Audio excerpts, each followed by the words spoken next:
प्रभु श्री राम का जन्म त्रेता युग में हुआ था। एक अनुमान के अनुसार उनका जन्म 5114 ईसा पूर्व माना जाता है।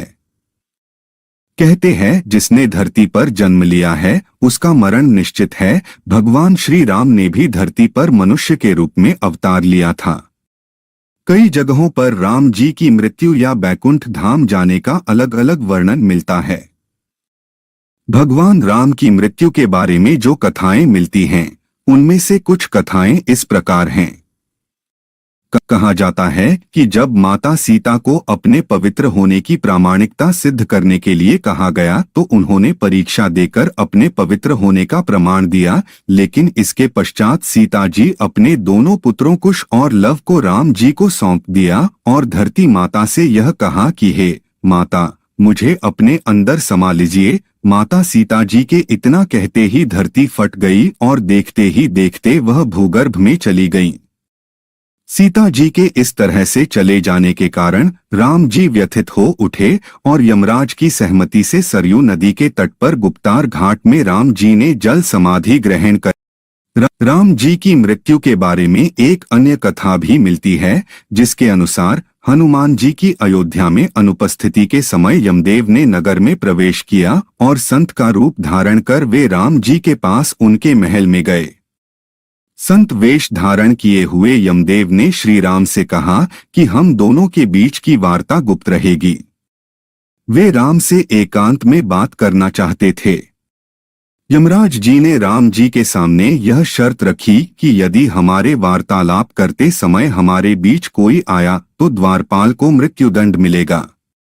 राम ने वचन दे दिया, लेकिन उस समय हनुमान जी वहां उपस्थित नहीं थे, जिसके कारण लक्ष्मण जी को द्वारपाल बनाकर खड़ा। जिसके बाद यमदेव अपने असली रूप में आ गए और राम जी से कहा, प्रभु अब आपको अपने लोक लौटना होगा। धरती लोक पर आपका जीवन पूर्ण हो चुका है। अभी वार्तालाप चल ही रही थी। ऋषि दुर्वासा वहां पधारे और लक्ष्मण से द्वार के भीतर अंदर जाने की हठ करने लगे। उन्होंने लक्ष्मण से कहा कि यदि वे उन्हें अंदर नहीं जाने देंगे तो वे श्री राम को श्राप दे देंगे। लक्ष्मण जी दुर्वासा के क्रोध से भलीभांति परिचित थे। वे अब दुविधा में आ गए।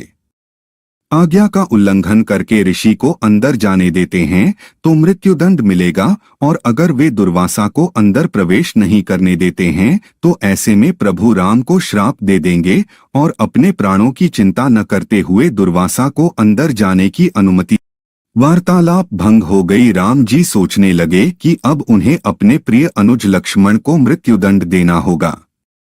उन्होंने लक्ष्मण को राज्य निकाला दे दिया, लेकिन लक्ष्मण ने अपने भ्राता के वचन को तोड़ना नहीं चाहते थे। वचन को पूरा करने के लिए उन्होंने सरयू नदी में जल समाधि ले ली।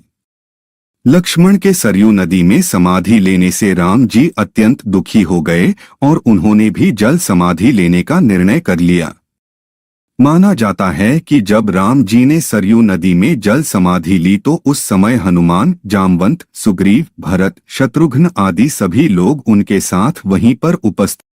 श्री राम जी के सरयू नदी के अंदर समाने के तत्पश्चात नदी के भीतर से भगवान विष्णु प्रकट हुए और उन्होंने अपने भक्तों को दर्शन दिए। इस प्रकार से राम जी ने अपना स्थूल रूप त्याग दिया और अपने वास्तविक स्वरूप अर्थात विष्णु जी का रूप धारण किया, और इस तरह से राम जी ने वैकुंठ धाम की ओर प्रस्थान किया।